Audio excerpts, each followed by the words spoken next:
Hi, everybody. Welcome to Smart Money with Emmy Hernandez. I'm your host, Emmy Hernandez. No matter your age, it's never too late or too early to start thinking about making your money work for you. But where to start? That's why I'm here. I'm excited to lay out some key steps to help you save, grow, and invest your money in the smartest way possible. For your retirees out there who likes to give to donation and charitable causes, you like to know what a QCD is and how it can help you with your taxes. When we come back, right here on Smart Money with Emmy Hernandez.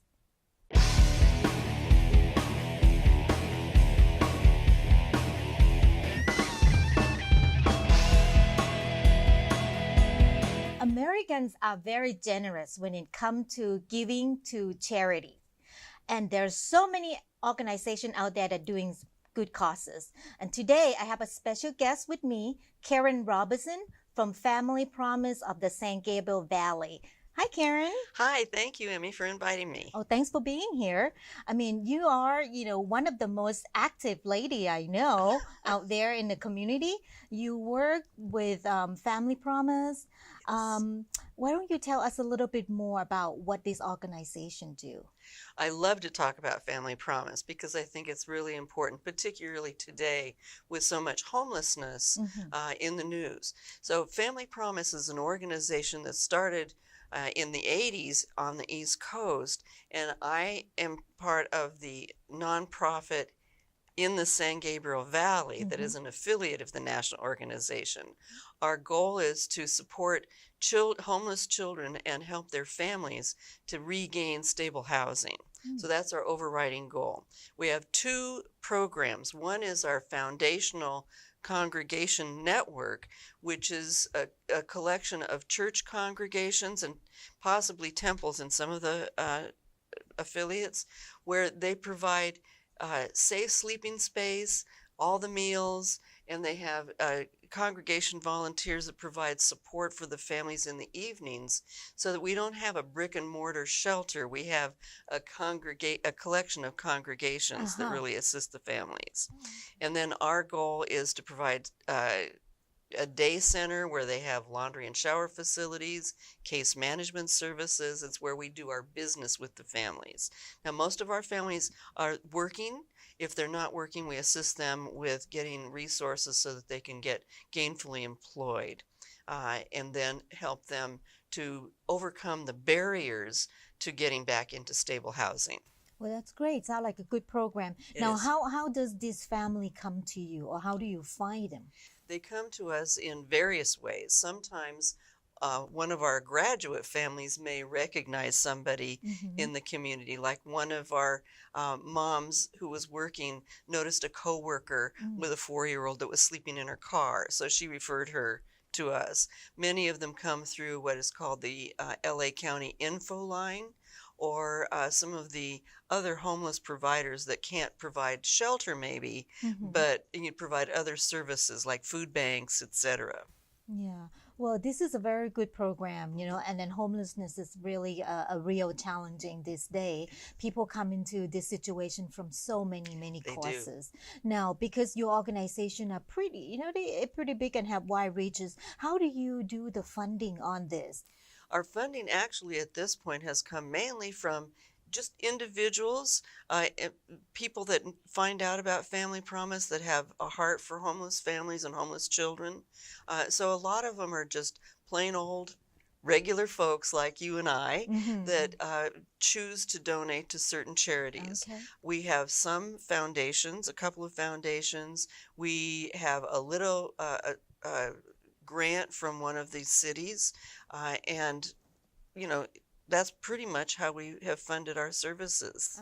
Okay, good. Yeah, when we're talking about donations, I know that's like, since you work with churches, congregations, so a lot of people donate through that as well. Exactly. And more or less, when you do this donation, it's kind of like a side benefit, right? That you get the tax write-off or tax deductions on that. Yes. So I'm sure that many of your members or supporter also taking that. You give them the receipt need to do the write-off, right? Yes, we are a 501c3, so we, the donations are tax deductible. Right. So you are like one of the qualified organizations doing that. Now, I know that because it's 2018 now, and the beginning of this year, there's many tax law changes, and that have some impact.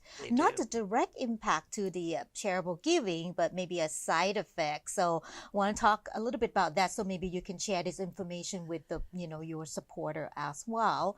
As you know, that the itemized deductions and the standard deduction that people can use for, tax when they file their income tax. This year, coming up 2018, this year, the standard deduction almost double, right? So like for single person, now you can write off a standard deduction about like 12,600. For married couple, it's 26,000 plus if you're 65 or over.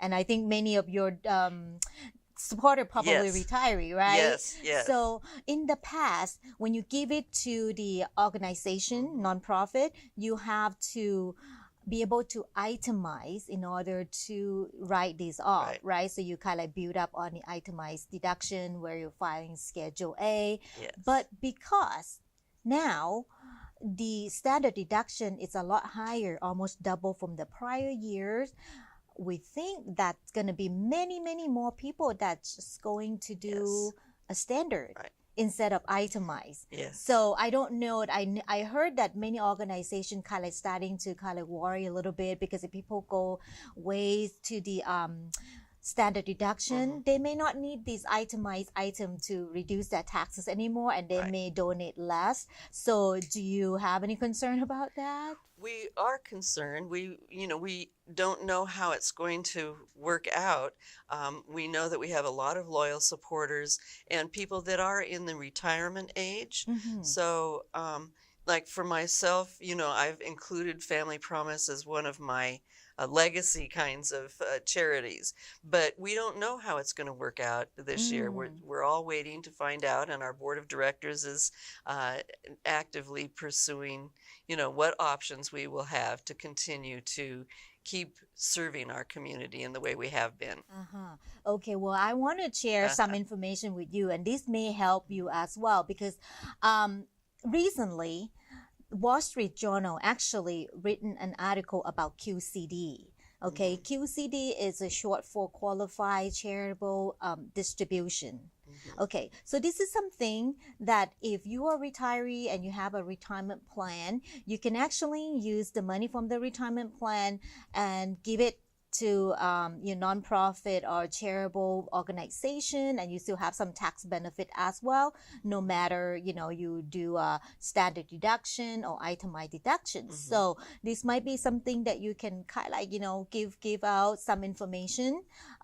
Perhaps your people in your congregation have this type of retirement plan, and they might be able to just continue doing that. That would be kind great. of tax benefit. You think that might be something helpful? Oh, I think that would be great information to share with our membership. Do you yourself have an IRA or retirement plan? I do. Okay. So have you heard about this thing before? I had briefly heard a little, an allusion to it more than actually specific information. So it's good to know that there's some solid information out there. Oh, great. Then, when we come back, we're going to talk more about that, and I'll give you all the specific of how to do that as well. Great.